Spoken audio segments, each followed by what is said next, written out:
leve a fé.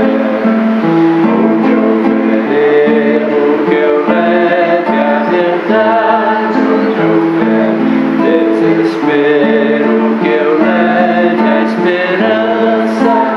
Onde houver tristeza, que eu leve a alegria. Onde houver trevas, que eu leve a luz. Ó Mestre, fazei que eu procure mais consolar que ser consolado, compreender que ser compreendido, amar que ser amado, pois é dando que se recebe, é perdoando que se é perdoado, e é morrendo que se vive para a vida eterna.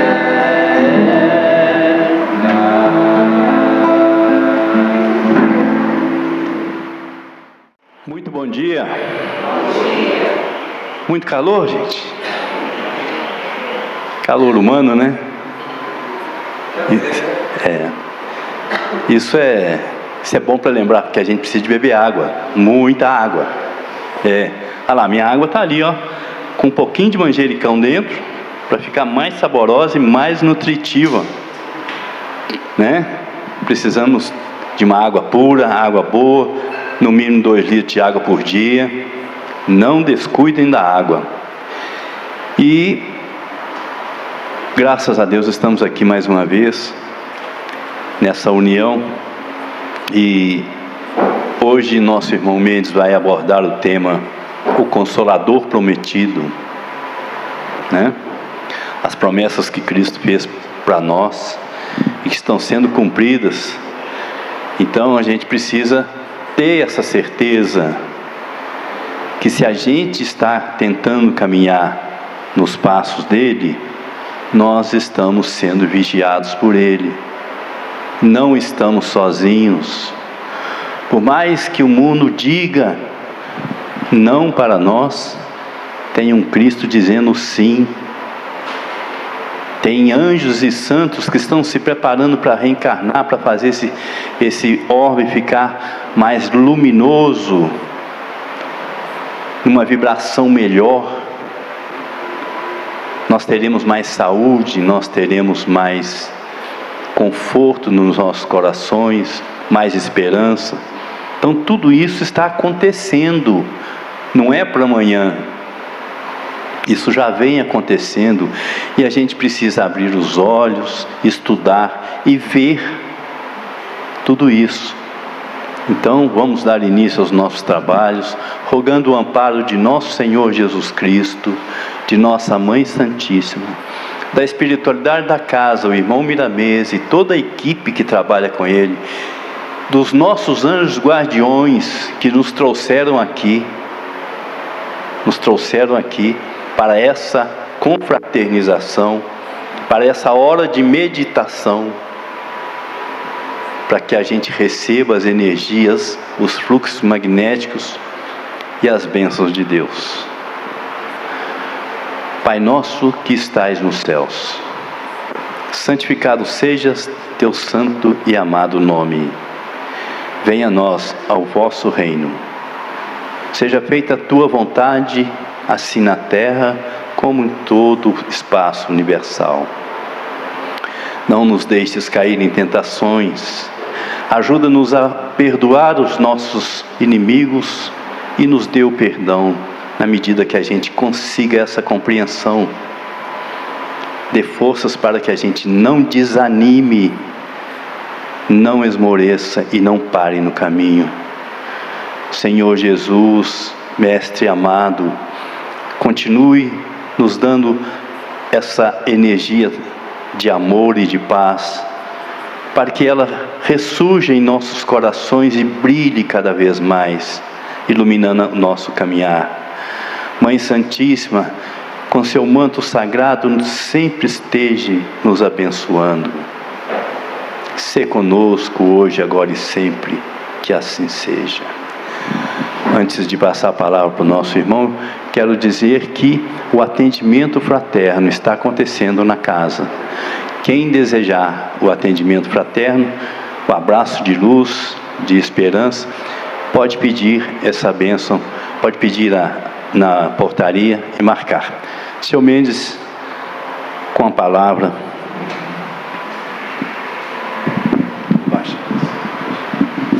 Bom dia, pessoal.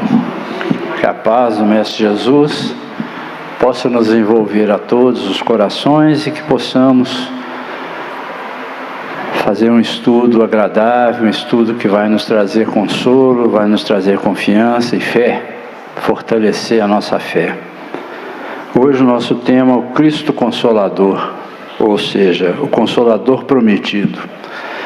Nós temos no capítulo 6 do Evangelho, esse capítulo que é o Cristo Consolador, que vai nos falar desse consolo, porque nós sabemos que a doutrina espírita, ela é basicamente consoladora, porque ela nos esclarece, ela nos mostra as nossas origens, qual é o nosso propósito de vida, e nos consola quando nos mostra que Deus é o Pai bondoso, que não nos abandona, que está sempre cuidando de todos nós, apesar de que muitas vezes a gente acha o contrário, a gente não percebe ou não entende essa ajuda e essa mão estendida que Deus está sempre para nós.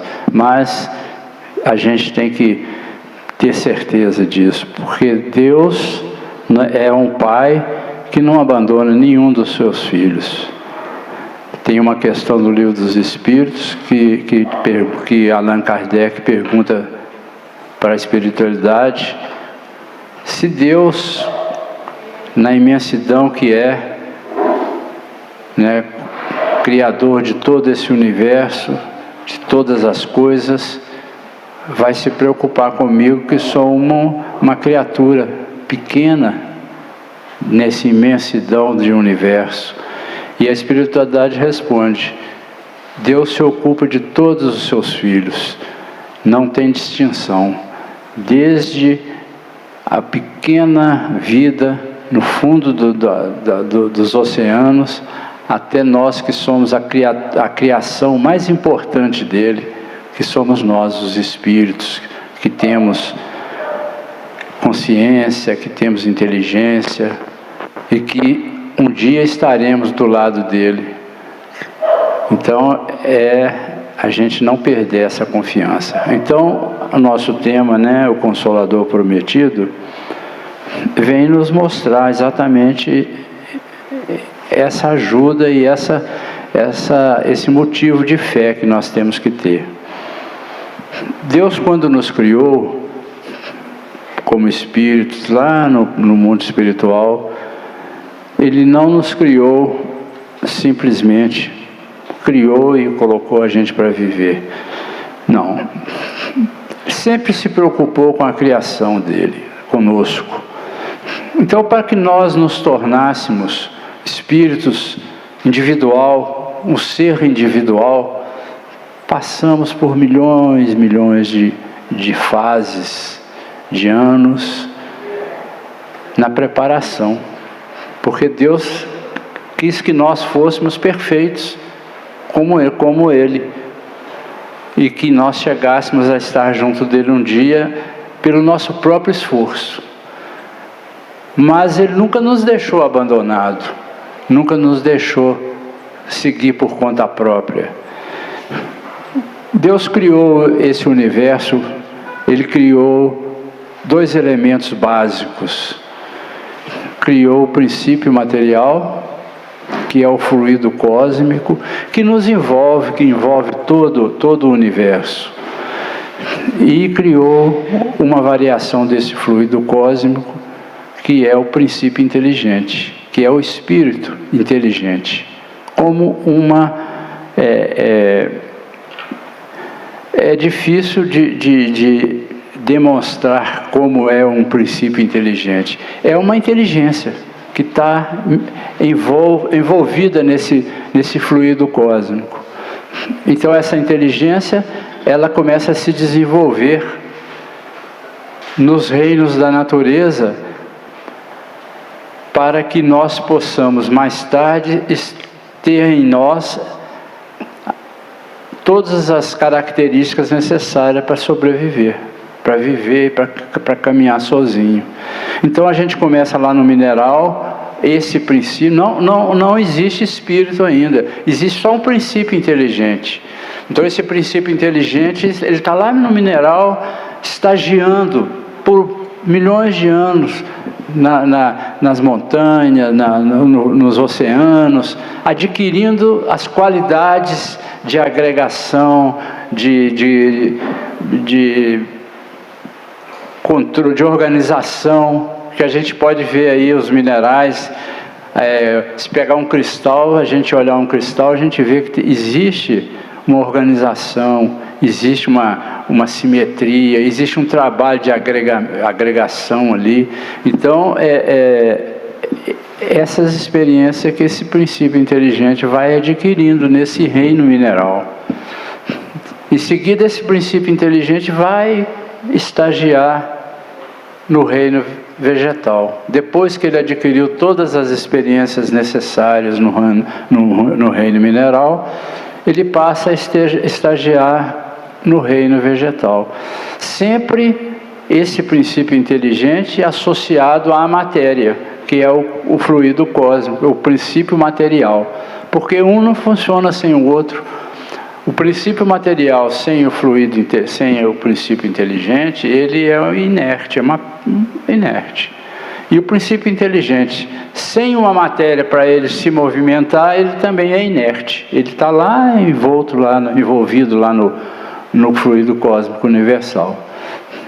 Então ele vai para o vegetal, onde ele começa a se manifestar, adquirir as qualidades de sensação, né? Se a gente vê as plantas aí, elas têm a sensação da luz, do calor, elas vão adquirindo essas características. E depois vai para um reino, quando ele atinge todas as necessidades dele no reino vegetal, ele passa para o reino animal, onde ele começa a estagiar desde as pequenininhas amebas que vão crescendo, ele vai mudando de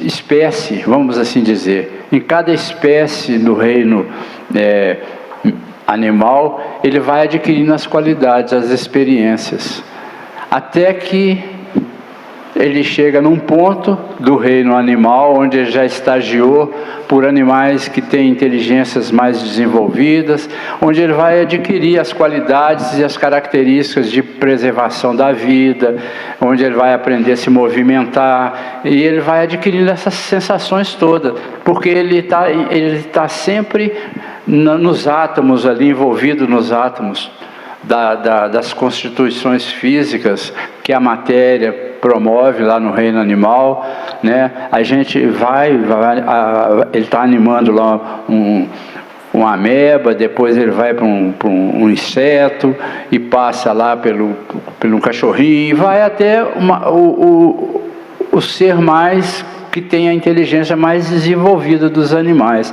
Ele vai estagiando. À medida que ele adquire todas essas experiências, aí ele vai se tornar um espírito. Aí vai ser criado um espírito, onde esse princípio inteligente passa do reino animal para o reino hominal. E aí passa a existir um ser individual, onde ele adquire outras experiências, lá no mundo espiritual, que é onde nós não sabemos, não temos conhecimento, que não é um lugar que a gente pode falar, é lá no planeta X, ou no planeta Y, não. É lá no plano espiritual, onde ele vai passar também por um tempo de estágio, né, de bastante tempo, onde ele vai adquirir uma inteligência mais contínua, porque lá no reino animal ele já adquire um princípio, esse princípio inteligente já começa a exercitar essa inteligência. A gente vê os animais têm pequenas inteligências, eles são inteligentes, mas não tem uma inteligência contínua que dá para eles raciocinarem, é uma coisa mais rudimentar. Então no reino animal, no reino hominal, ele começa a adquirir essa experiência contínua. Aí é dado a ele a razão, ele começa a compreender o que é o bem, o que é o mal. Deus dá a ele uma consciência e ele passa a ter uma condição já de quase caminhar sozinho. E ele vai passando por esses processos, onde ele adquire o livre-arbítrio. Quando é dado a ele o livre-arbítrio, ele já tem uma consciência já estabelecida, ele já tem uma inteligência já contínua, que ele já pode exercitar essa inteligência, ele já sabe o que é o bem e o mal. Por quê? Porque a outra coisa que é dado a ele naquele momento, que ele está no reino hominal, são as leis de Deus. Deus coloca na sua consciência todas as suas leis. Então, a partir do momento que ele já tem as leis de Deus na sua consciência, que ele já tem uma inteligência contínua, onde ele pode pensar por si próprio, onde ele tem um livre-arbítrio que lhe dá direito de tomar suas decisões entre o bem e o mal, porque o bem e o mal ele já sabe, porque as leis estão na consciência dele. Então ele já está pronto para seguir o seu caminho. E aí ele tem a sua primeira reencarnação como homem, como um espírito individual, para seguir o seu caminho. Mas nesse processo todo, a gente vê a mão de Deus sempre ajudando. Porque até o momento que é dado a ele o livre-arbítrio e ele começa a viver por si próprio, a decidir o seu caminho, ele é conduzido pela mão de Deus. Deus toma a decisão por ele. Deus lhe encaminha as suas necessidades. Ele sabe tudo isso porque ele tem uma coisa chamada instinto. E o instinto é exatamente a mão de Deus guiando a criatura. Então, no momento em que ele passa a receber o livre-arbítrio, a consciência, as leis na consciência, o conhecimento do bem e do mal, é dado a ele seguir sua vida por si próprio, sendo responsável pelas suas atitudes. É claro que no início, esse momento que ele passa a ser livre, vamos assim dizer, é gradativo. Claro que a mão de Deus sempre continua cuidando dele. E aos poucos, o Espírito vai tomando o seu papel de dono da sua vida. Aos poucos, à medida que ele vai desenvolvendo, ele vai aprendendo. Por isso existem os mundos que Deus criou já, para que esses espíritos possam ter condições de caminhar. Então, a princípio, ele vai para o mundo, nós estaríamos lá no mundo primitivo, que é a primeira classificação dos mundos, onde a gente começa a viver em conjunto, encarnado, nossa primeira encarnação, e as outras várias encarnações que vão seguir, nesse mundo primitivo, onde a cada encarnação, cada reencarnação, a gente vai agregando os conhecimentos e nos desenvolvendo. Sempre tendo Deus a nos guiar, tendo Deus a tomar conta de nós.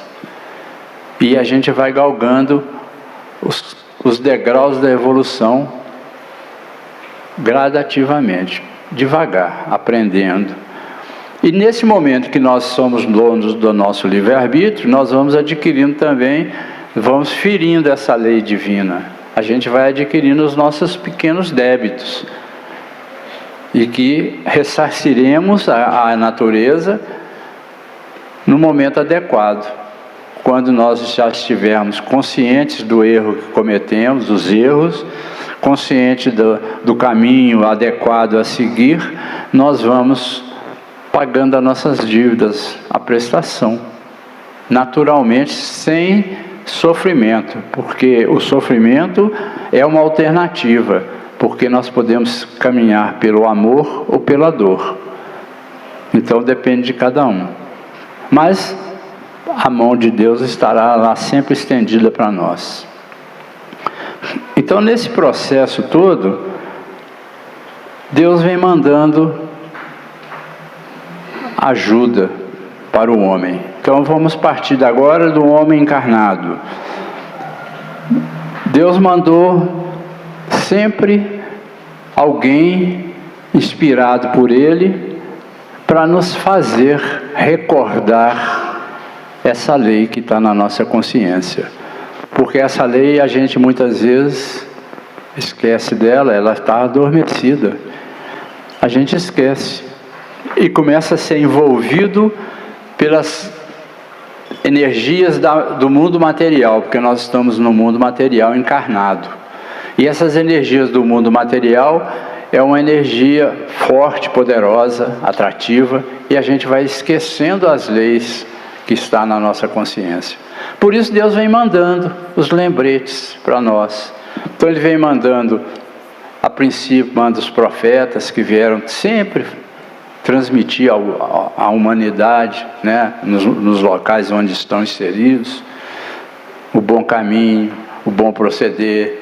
Vem nos lembrando dessas leis que estão dentro de nós, mas nós ainda, muito agregados cada vez mais ao mundo material, a gente vai, às vezes, até virando as costas para esses ensinamentos. Então a gente vem recebendo os ensinamentos através de Deus. Os profetas vieram, trouxeram um monte de ensinamentos, e a humanidade sempre agindo de forma a dar as costas mesmo para Deus. E aí Deus manda os 10 mandamentos, que é a primeira revelação para a humanidade.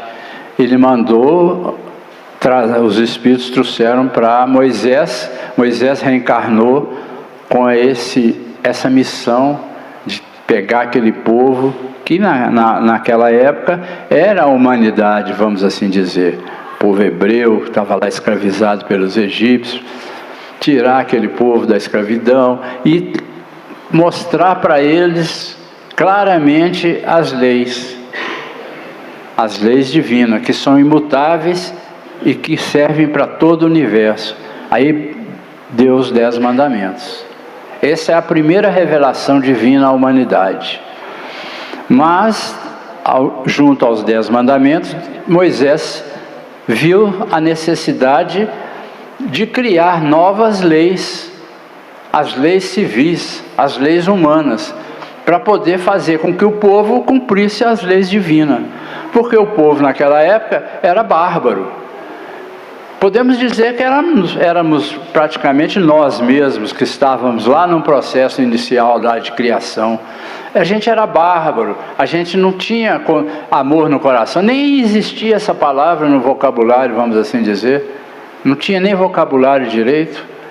Então a gente agia pela força.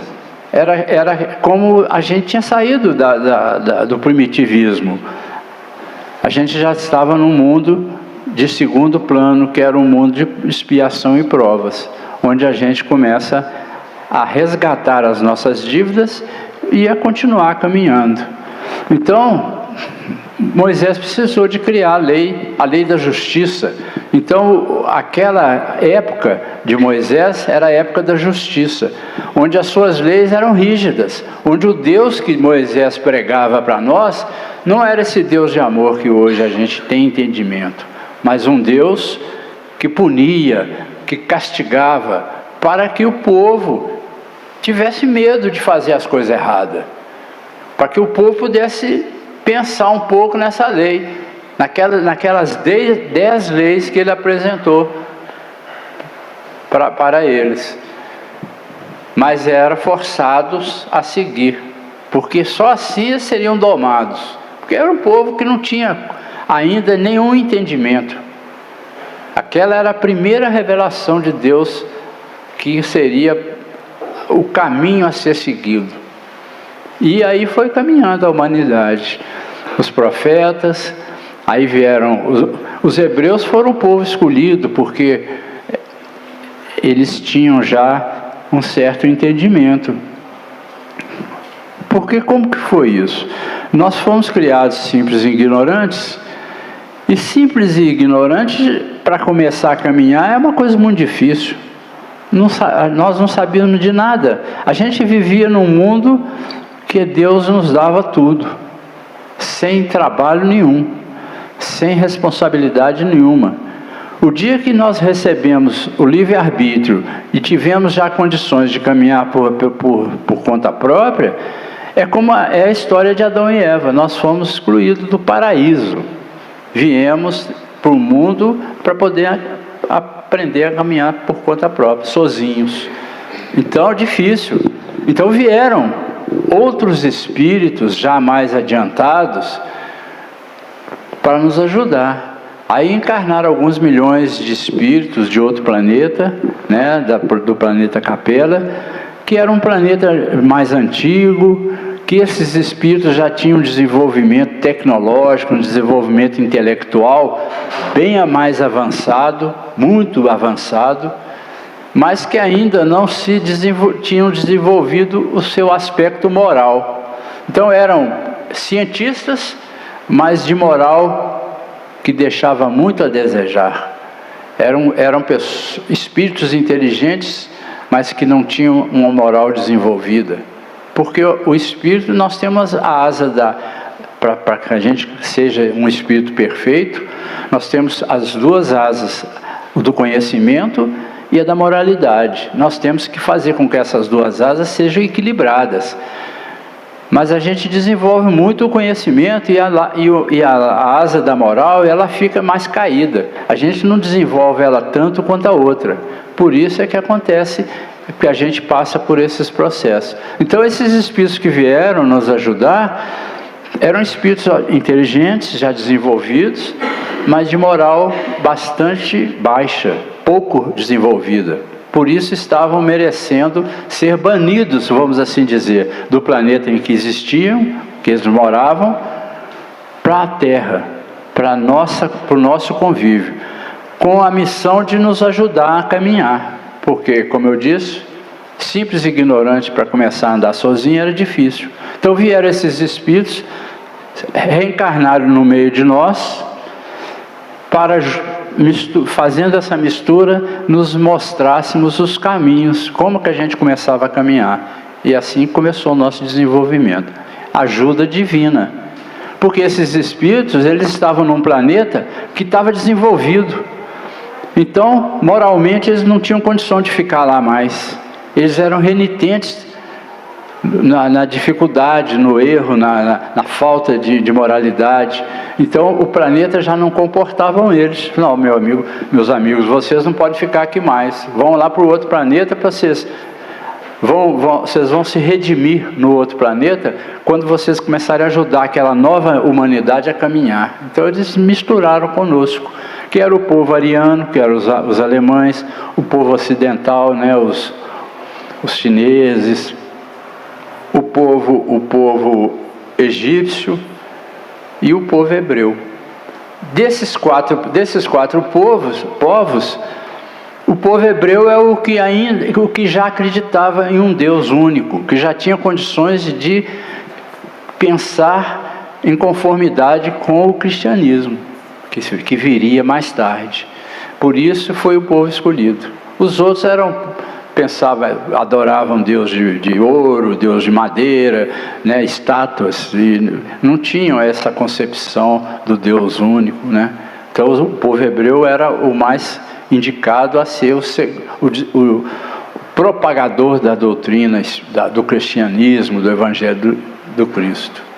Então essa primeira revelação veio trazer aos homens essa situação, mostrar os 10 mandamentos, como que agiam, e o povo foi caminhando, a humanidade foi caminhando, até que foi adquirindo as maturidades necessárias para uma segunda revelação. Essa segunda revelação veio no momento em que a primeira revelação já estava sendo ultrapassada a falta de limite do povo, que já deixava para lá, já era essa lei de Moisés era interpretada ao bel prazer das pessoas, daqueles que eram mais poderosos. Então, assim, já estava fugindo do propósito. Aí veio a segunda revelação. Jesus veio e encarnou entre nós. E olha que Jesus foi o construtor de tudo isso. Jesus é o construtor do planeta Terra. Jesus é o nosso Pai, abaixo de Deus. É o nosso tutor de toda a humanidade, tutor da Terra. Então ele achou por bem que estava no momento dele vir mudar essa primeira revelação, trazer uma nova forma de entendimento para que o povo pudesse sair daquele conformismo que já estava. Aí veio Jesus trazer a lei do amor, mostrando que aquela lei de Moisés já estava ultrapassada. A lei de Moisés, a lei civil, não a lei divina. Porque a primeira coisa que ele disse foi: eu não vim destruir a lei. É o primeiro capítulo do Evangelho segundo o Espiritismo. Jesus fala: eu não vim destruir a lei. Pelo contrário, eu vim dar cumprimento a essa lei. Vim mostrar uma forma mais correta de compreender e seguir essa lei de Deus. Porque ele não veio alterar, porque ela é imutável, ela é perfeita. Então Jesus veio trazer a lei do amor. Quando falava lá na lei de Moisés, o dente por dente, olho por olho, que tem que pegar, que tem que tomar, que tem que matar. Se alguém vier matar alguém da minha família, eu posso ter o direito de ir lá e fazer justiça com as próprias mãos. Essas coisas que a lei antiga pregava. Então Jesus veio trazer a lei, que é pelo amor. O amor é que comanda a humanidade. E que se bater na sua face direita, vire a outra esquerda.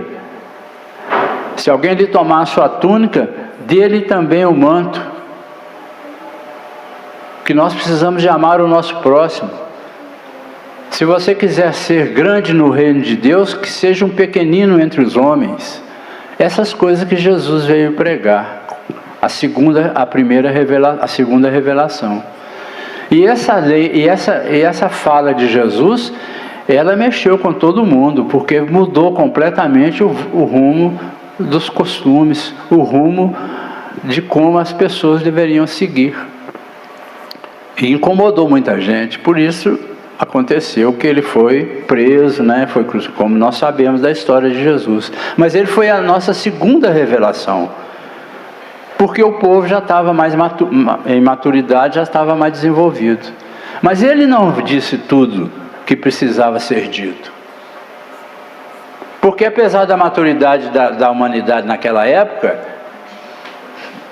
muitas coisas ainda não estavam prontas para poder conhecer, para poder compreender. Como a reencarnação, por exemplo, os processos das vidas sucessivas, apesar de que a reencarnação lá no Velho Testamento, nas leis de Moisés, nos livros de Moisés, fala muito da reencarnação. Tem nos livros do Velho Testamento, tem várias citações dos profetas que falam da reencarnação de uma forma que precisava ser entendida, precisava ser raciocinada, mas não falava claramente, nunca foi dito claramente. Jesus veio nos mostrar essa situação, mostrar que há muitas moradas na casa do Pai, que é exatamente a bondade de Deus que prepara essas moradas para que nós possamos viver nelas, À medida que formos tendo capacidade de ir melhorando moralmente, de ir caminhando de acordo com as suas leis, nós teremos acesso a essas moradas. Por isso Jesus falava por parábolas, porque como o povo ainda não tinha a maturidade para saber dessas coisas completamente, Jesus falava por parábolas, para que quem tem ouvidos de ouvir, que ouça. Então Jesus falava da parábola da ceia, da grande ceia. O que é essa parábola da grande ceia? Que um rei ia dar resolveu dar uma ceia, uma festa muito grande, e mandou convidar o pessoal, né, o povo, alguns eleitos dele, para comparecer a essa ceia. E muitos, a maioria deram várias desculpas. Eu tenho um trabalho para fazer, eu tenho que cuidar dos meus bois, eu tenho que fazer isso, tenho que... Então, e viraram as costas, não quiseram aceitar o convite do rei. E esse rei a gente pode entender que é Deus. E essa ceia, esse banquete, é exatamente o Evangelho, os ensinamentos que o Cristo trouxe. É o banquete do conhecimento, banquete da verdade.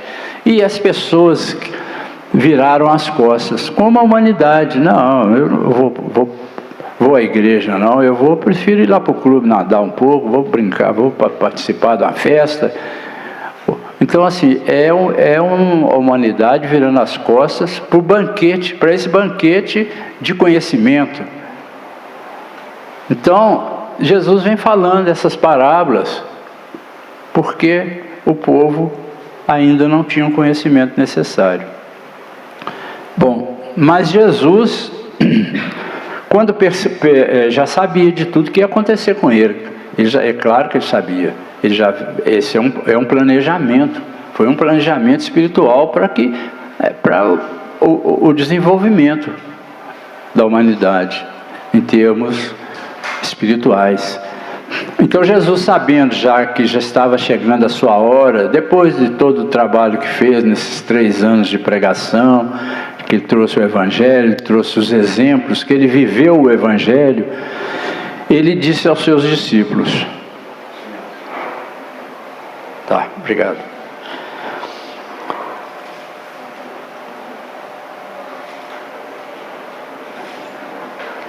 Ele disse...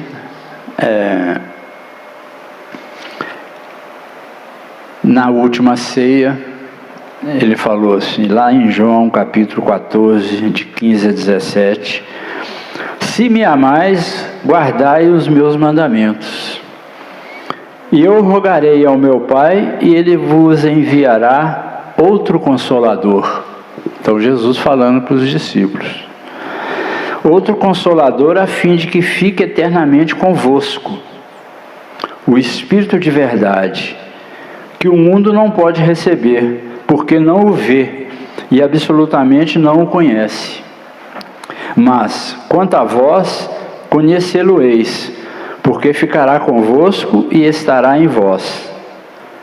Porém, o Consolador, que é o Santo Espírito, que meu Pai enviará em meu nome, vos ensinará todas as coisas e vos fará recordar tudo que eu vos tenho dito. Então Jesus prepara já os discípulos para a crucificação dele, para o momento em que ele ia embora.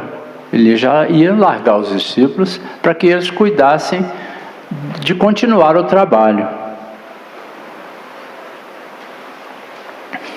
Então esses discípulos, os discípulos, né, continuar o trabalho, continuaram cada um para o seu canto, né, como a gente conhece já a história do cristianismo, né, que não vamos entrar nesses detalhes, mas esse Consolador, ele viria, esse terceiro Consolador, viria no momento em que a humanidade já estava cansada de viver e de dar atenção aos ensinamentos que o próprio Cristo trouxe. Então Jesus, no momento adequado, lá no século 18 para 19, Jesus observando como é que estava o evangelho que ele trouxe naquela época. Como é que está sendo seguido isso? Ele viu que a humanidade estava totalmente fora do contexto. As guerras santas aconteceram, a igreja assumiu um papel de dona da verdade, vamos assim dizer. A igreja condenava as pessoas à fogueira por bruxaria. Tinha as guerras em nome do Cristo, as cruzadas saíam matando as pessoas. Então, assim, não era nada daquilo que Cristo veio pregar para nós. Nada. Então, o Cristo viu, está no momento de eu mandar outro lembrete para o povo da terra, para o pessoal, para a humanidade. Outro lembrete, porque eles já esqueceram tudo que eu preguei. Então, o que ele fala? Esse outro Consolador vem vos fazer recordar tudo que eu ensinei e vai mostrar novas situações, outras coisas a mais. Porque nesse momento, lá para o século 17, 18, também a humanidade já estava bastante intelectualmente desenvolvida, porque já tinha acontecido as guerras industriais, lá, a Revolução Francesa, né? O povo já pensava, né? A Revolução, qual que é o lema da Revolução Francesa? Igualdade, fraternidade, não é? Então, é igualdade, fraternidade e liberdade. Então já pregava essas qualidades.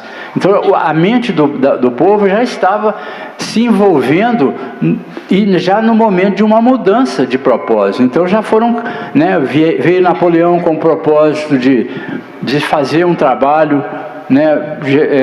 Jesus reuniu lá no plano espiritual esses espíritos. O Kardec fazia parte dessa equipe lá.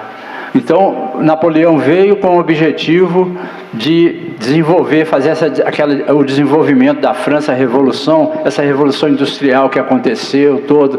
Só que ele também chegou aqui, ele se desvirtuou.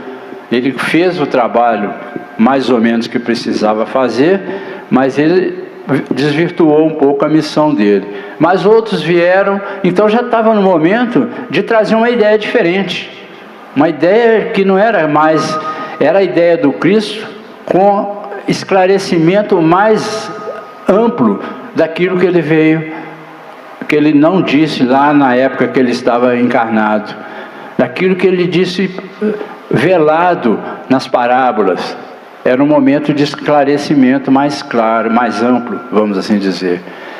E aí chamou Kardec no plano espiritual e deu a ele a missão. Olha, você vai ter a missão de levar ao mundo a nova revelação, os conhecimentos que os espíritos, porque quem vai, essa nova revelação, não é o Kardec que fez da cabeça dele, ele foi só um instrumento de codificação, ele só escreveu o que a espiritualidade superior ditou para ele, porque a doutrina espírita, que é essa terceira revelação, que a gente entende que é essa terceira revelação, ela foi ditada totalmente pelos espíritos superiores. Não tem nada, nenhuma frase que é da cabeça do Kardec. Ele não pôs a opinião pessoal dele. Ele até escreveu em alguns casos alguns esclarecimentos pessoais dele, em função para esclarecer melhor o que os espíritos diziam. Mas a doutrina veio trazida pelos espíritos superiores. Então, no século XIX, ele reencarnou como professor, foi na França, em Lyon, se tornou um professor didático e discípulo de um dos maiores pedagogos da época, que era o Pestalozzi, e ele tinha uma capacidade muito grande, cientificamente falando, muita inteligência, falava várias línguas, e ele veio com essa missão. Como eu disse, Deus sempre mandou homens reencarnarem, inspirados por ele, para poder trazer a divulgação das suas leis. E o Kardec foi esse grande homem que veio ser o portador dos espíritos, trazendo para nós essa terceira revelação, que é a doutrina dos espíritos. Então ele reencarnou passou por muitas dificuldades, porque a espiritualidade falou para ele: olha, você vai reencarnar, sua missão é essa, é uma missão que vai ser difícil, você vai passar por tais sofrimentos, vai passar por tais agonias, vai ser assim, assim, assado e tal. Se você acha que dá conta, a missão vai ser entregue a você. Se você achar que não vai, vamos pegar outra pessoa para fazer, para desenvolver essa missão. Mas ele aceitou a missão. E no final da missão dele, ele mesmo disse, no livro Obras Póstumas, ele está escrito lá, que ele falou: sofreu tudo que podia sofrer, foi abandonado pelos amigos, foi traído, as pessoas falaram mal dele, inventaram coisas para ele, ele passou por muito sofrimento, mas que graças a Deus ele cumpriu a tarefa dele e a doutrina foi entregue à humanidade. Então ele saiu daqui vitorioso, com muito sofrimento, morreu no meio do trabalho praticamente. No finalzinho do trabalho dele, quando ele desencarnou.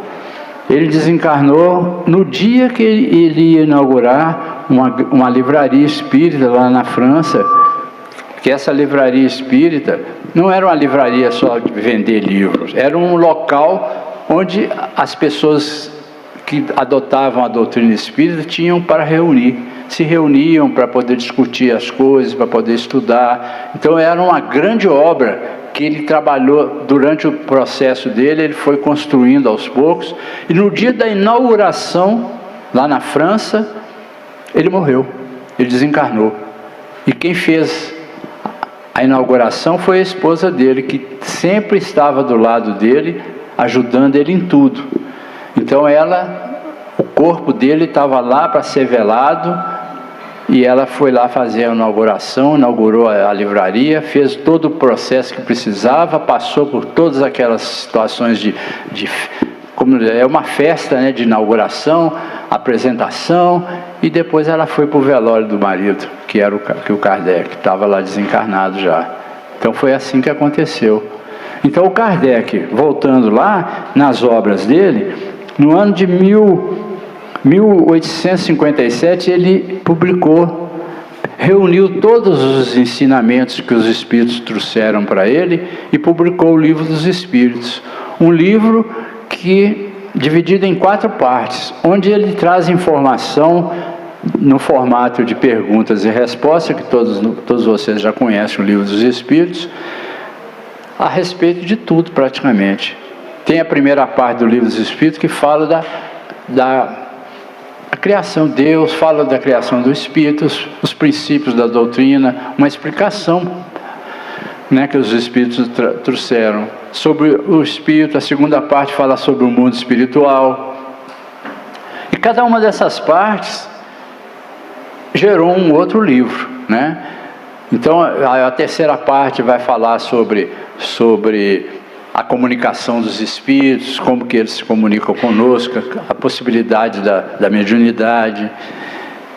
A outra parte vai falar das leis morais, né? Fala sobre essa lei que está na nossa consciência, vai trazer perguntas e respostas a respeito de cada uma das situações que a gente pode ter de dúvida sobre isso. E a outra parte vai falar sobre as penas e gozos que nós temos na vida espiritual, ou seja, espíritos encarnados e desencarnados, o que nós vamos encontrar lá, como é que vai ser o mundo espiritual, coisas desse tipo. E cada uma dessas partes do Livro dos Espíritos gerou um outro livro.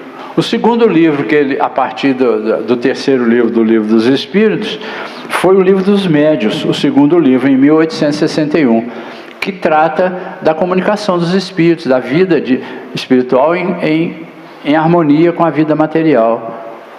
Como que são os processos de mediunidade que são necessários? Que a mediunidade é um sentido que nós ainda temos pouco desenvolvido, alguns têm mais desenvolvidos, mas a maioria ainda é bem rasteirinha esse desenvolvimento. mas que é um sentido que no futuro nós vamos ter esse sentido mediúnico tão latente em nós como nós temos o tato, o paladar, o olfato, a visão. Vai ser um sexto sentido mesmo, que nós vamos nos transitar aqui no mundo material, junto com o mundo espiritual. Nós vamos olhar o Espírito do nosso lado, nós vamos ver, vamos conversar com ele. Isso vai ser no futuro, um futuro, né, que a gente já vai estar mais desenvolvido. Mas é isso que é o futuro nosso. É que nós somos só uma família universal, tanto encarnados quanto desencarnados. A única diferença é que o desencarnado está sem o corpo físico, mas ele está aqui do nosso lado. Só que ainda nós temos a capacidade reduzida pela grosseria do nosso corpo físico, que ainda é bem grosseiro, de poder manter esse contato. Mas no futuro nós vamos ter. Depois ele escreveu o Evangelho segundo o Espiritismo, que trata das leis morais. O Evangelho é um livro que nos mostram essa lei divina toda, como ela funciona, o que nós devemos fazer, como nós devemos proceder. Fala sobre a caridade, sobre o orgulho, sobre o egoísmo, sobre a benevolência, sobre a indulgência. Nos mostram o caminho. É o livro, é o Evangelho. Trata das leis morais. Depois ele escreveu, em 1865, O Céu e o Inferno, o outro livro dele. O que esse Céu e Inferno retrata? Retrata exatamente o depoimento dos espíritos desencarnados, para que nós possamos conhecer as consequências das nossas atitudes, da nossa vida. Então, ele trata ali exatamente das penas e gozos, da parte 4 do Livro dos Espíritos, onde espíritos vêm de nos dizer, espíritos felizes. O que são espíritos felizes? São aqueles espíritos que desencarnaram numa situação boa, aí já com um desenvolvimento aproveitado, aquele espírito que aproveitou a vida encarnada e fez o bem, que foi feliz na sua encarnação. Eles não vêm contar para nós, eu cheguei lá no plano espiritual quando eu desencarnei, foi uma beleza, porque eu encontrei uns amigos meus, muitos amigos. Encontrei o meu pai, encontrei meu avô, que já desencarnou há mais tempo, e eles estavam lá me aguardando, e saímos para conversar, e eu estou feliz, estou numa colônia espiritual, aqui é muito bom e tal. Esses são relatos de espíritos que tiveram uma vida dentro do Evangelho, dentro das leis divinas, pautada nesse Evangelho que o Cristo trouxe. Mas temos depoimento de espíritos que não foram tão felizes assim. Espíritos que tiveram uma encarnação já com essa falta de Deus, muitas vezes no coração, essa ausência de Deus, que tiveram vidas mais ligadas à matéria, mais ao mundo material, que se envolveram demais nas coisas materiais, sem o equilíbrio necessário, sem os limites necessários. Então esse Espírito vem trazer para nós o depoimento deles, dizendo, eu cheguei lá no plano espiritual, e quando eu abri o olho, eu me vi numa região mais esquisita, uma região escura. Muitos espíritos estavam me xingando, passei por sofrimento. Eu fiquei muito tempo sem saber o que fazer. A minha mente estava bloqueada, eu não conseguia pensar. Eu estava ligado às coisas da matéria. Eu via os meus bens sendo dilapidados pela minha família. A falta de respeito. Eu fiquei preso dentro da minha casa há muito tempo, tentando falar para as pessoas, não mexam aqui, não mexam aqui. E elas não davam atenção a mim. Claro que não dava, ele estava desencarnado. e dando as minhas coisas para as pessoas, tirando as coisas que eu construí, destruindo aquilo que eu construí. Então assim, sofrendo, passei muito tempo sofrendo, até que eu lembrei de fazer uma prece. E aí quando eu fiz a prece, a minha mente, por uns instantes, ela se conectou com Deus. E aí eu consegui receber ajuda. Eu consegui ver um anjo do meu lado que me levou para uma colônia, onde eu estou recebendo tratamento. Agora eu estou assim, estou feliz, estou mais tranquilo e tal. Mas passei por um certo sofrimento. Aí outros espíritos que tiveram uma vida pior ainda, aqueles que se suicidaram muitas vezes, que chegam e falam: nossa, eu passei por sofrimentos tais.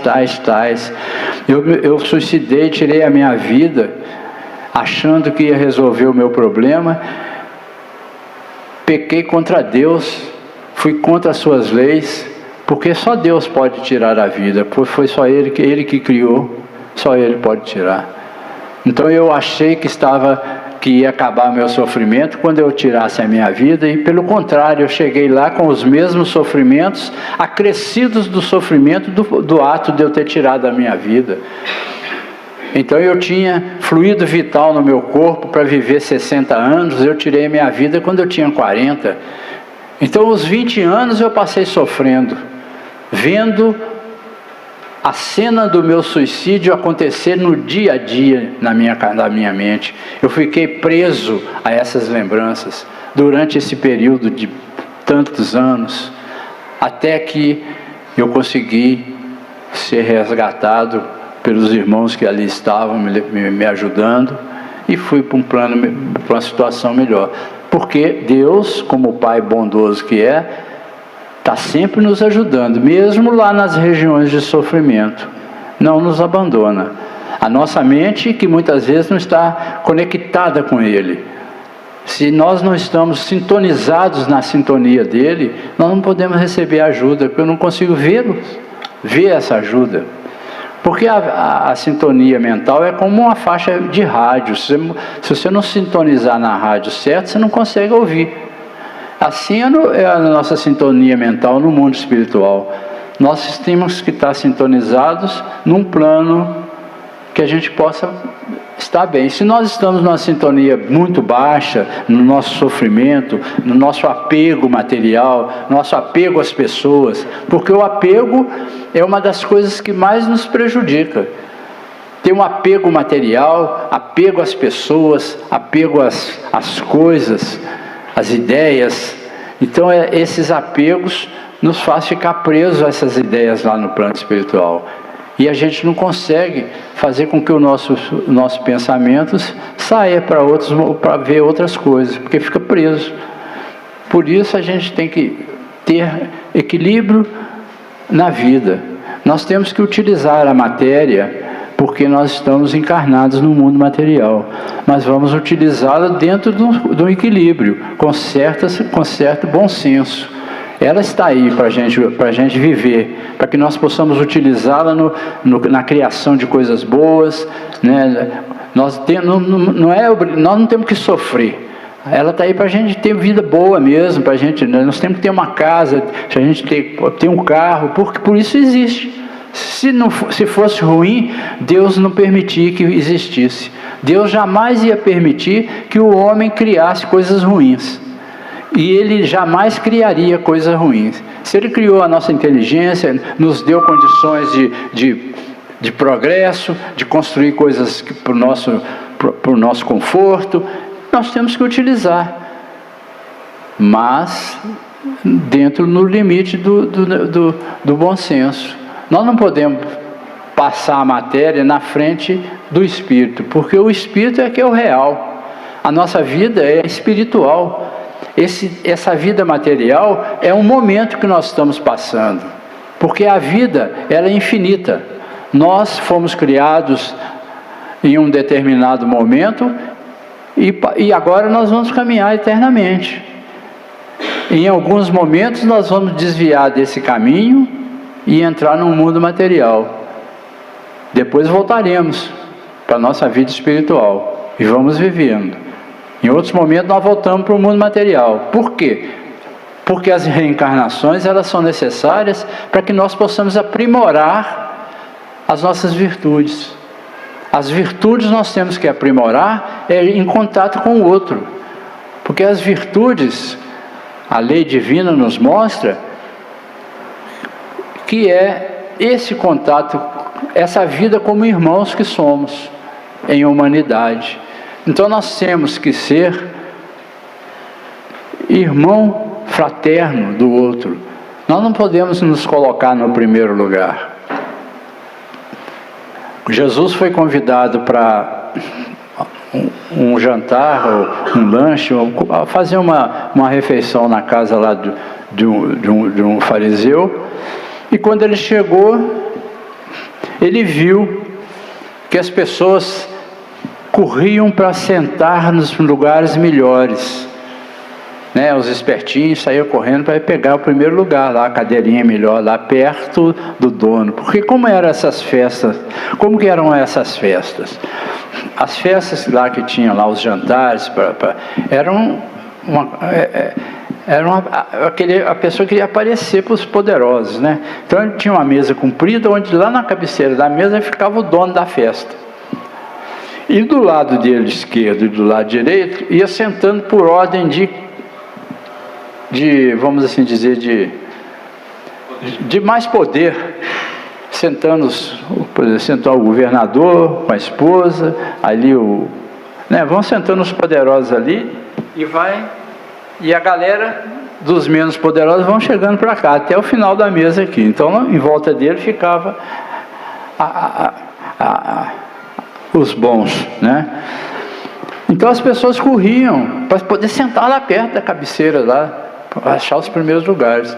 Então é o que Jesus falava: olha, quando chegar numa festa, não sente lá nos primeiros lugares, porque você vai correr o risco do dono da festa chegar para você e falar assim: meu amigo, você vai me dar licença aqui, que aqui quem vai sentar é esse meu amigo aqui.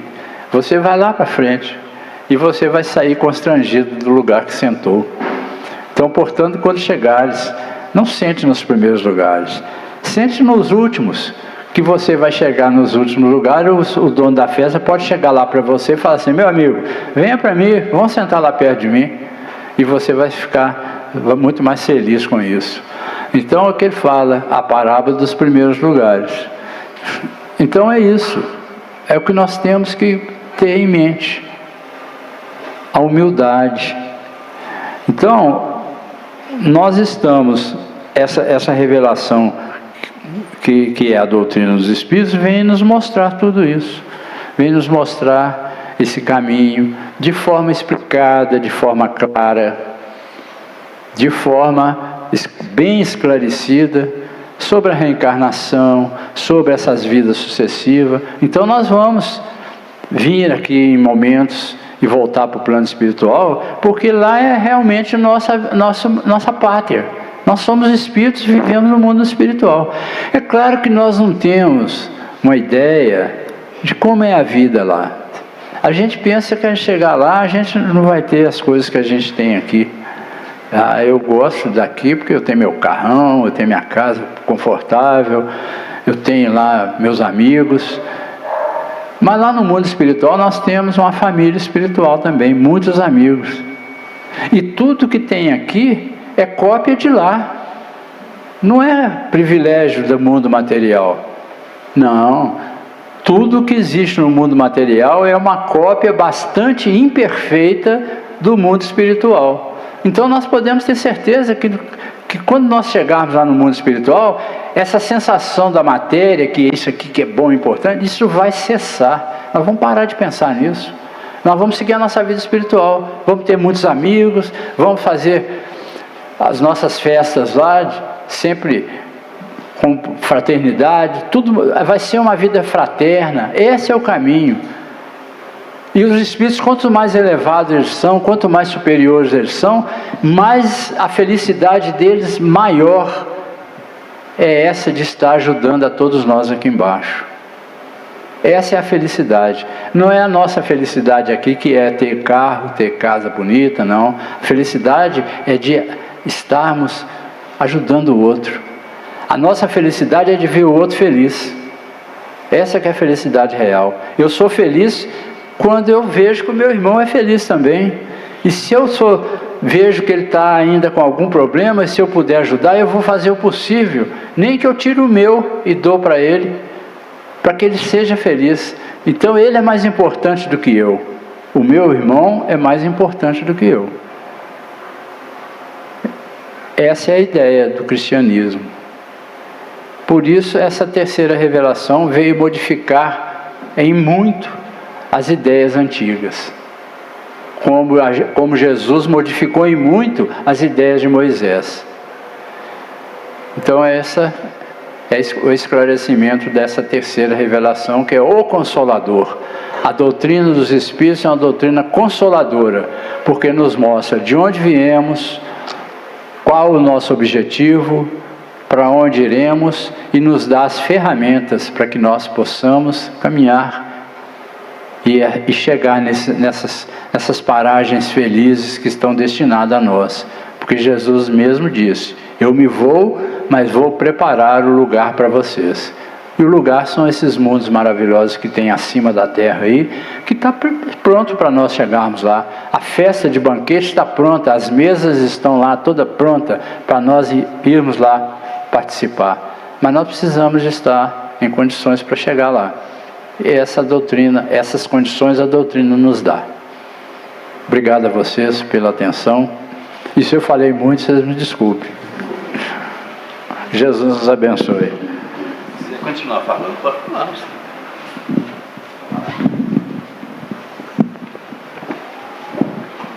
A gente agradece o senhor Mendes pelas palavras. A sua água aqui, ó. Como sempre, né, o Evangelho são capítulos a serem estudados, e como a revelação ela vem por etapas, logo que a gente conseguir entender o que está acontecendo hoje, virão outros esclarecimentos. Então, isso ainda vai ter capítulos superiores. Se nós estamos hoje no doutorado, terá mestrado, depois terá pós-doutorado, enfim, nós ainda estudaremos muito. Então vamos reforçar os nossos estudos, né? Continuar estudando em casa, continuar vivenciando cada palavra dessa, para que a gente consiga guardar no coração e a nossa caminhada se torne mais feliz.